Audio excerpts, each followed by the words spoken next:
Anggaran MBG itu dikasih 1 minggu aja buat pembangunan daerah yang terkena bencana, udah sangat membantu, Pak. Sekaligus membantu negara yang sekarang potensi kekurangan BBM itu luar biasa. Tapi mungkin yang MBG-nya nggak mau kasih. Tapi kalau kita nggak sama-sama bertempo seliro terhadap penderitaan saudara-saudara kita di 3 provinsi itu, lalu siapa lagi?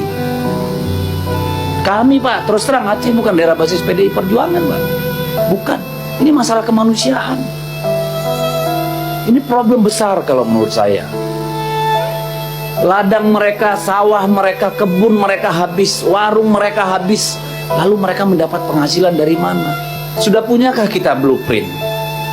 Grand skenario bagaimana sih tahapan-tahapan perbaikan Aceh itu, Pak? Supaya relnya jelas, Pak. Jadi kita tidak bicara anggaran ada sekian baru dikerjain. Enggak. Kita mau planningnya kayak apa? Yang paling penting di sana, Pak, kalau menurut saya, warga bisa tahan di tenda, Pak, kalau mereka punya penghasilan. Kalau enggak, bayangkan stresnya.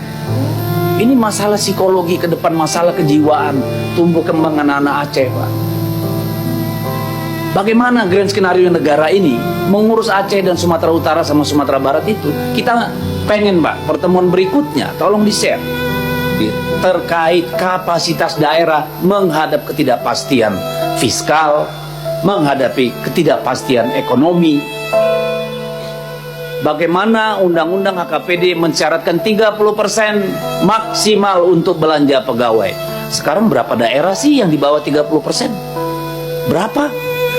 Berarti semua nanti melanggar undang-undang itu semua kepala daerah. Selama 5 tahun ini. Ini gimana kita negara hukum berjalan dengan hukum yang diabaikan?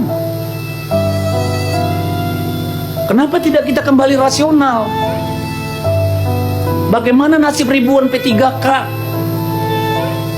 di beberapa daerah yang harus diberhentikan? Ini persoalan yang sangat mendasar kalau menurut saya. Kita sudah bersepakat ini negara kesatuan. Kita bersepakat ini otonomi daerah. Benar-benar nggak kita laksanakan itu? Kenapa dulu kita memilih otonomi daerah itu di kabupaten kota, bukan provinsi? Kan ada sejarahnya, ada logikanya, ada landasannya. Hari ini pemerintah pusat saya kira, mungkin di 15 tahun terakhir, 12 tahun terakhir, itu nggak bedanya sama pemerintahan zaman Orde Baru. Apa-apa pusat, daerah tinggal jalanin. Terkait Koperasi Desa Merah Putih dan anggaran dana desa. Koperasi dana desa mengambil dana kalau saya tidak salah 214 triliun dari Himbara.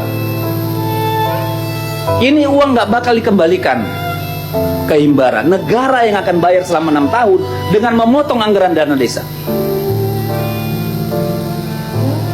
Desa-desa dikorbankan untuk Kopdes Merah Putih. Oke, prioritas. Mudah-mudahan itu bisa menggerakkan ekonomi. Pertanyaan saya, apa peran Kementerian Dalam Negeri di sini, Pak?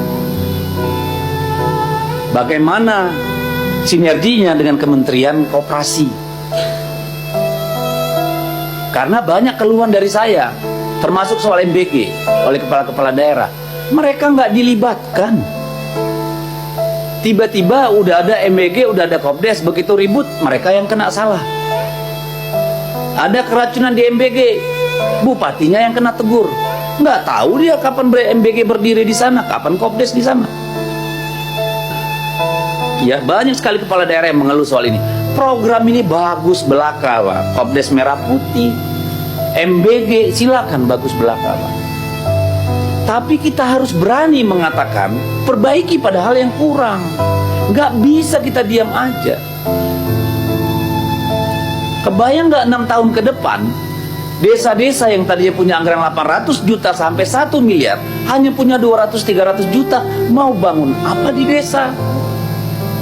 Saya kira itu. Terima kasih. Kalau IKN, Pak, saya mohon maaf, nggak ada yang ditanya sama Pak Basuki, saya serahkan aja Pak Basuki apa adanya itu barang. Supaya gedung-gedung itu tidak rusak, dana maintenance terbuang, kenapa tidak digunakan? Kalau tidak ada instansi pemerintah pusat yang mau menggunakan, mungkin ada yang lain mau menggunakan. Mungkin satu dirjen dalam 1 bulan bergiliran Pak Kemendagri Pak di sana. Why not? Atau wakil presiden, kata teman saya dari Gerindra. Dari dulu saya minta itu. Wakil presiden, menteri kehutanan, menteri desa, menteri transmigrasi, sana dong tinggal. Uang negara itu barang. Jangan keenakan di Jakarta.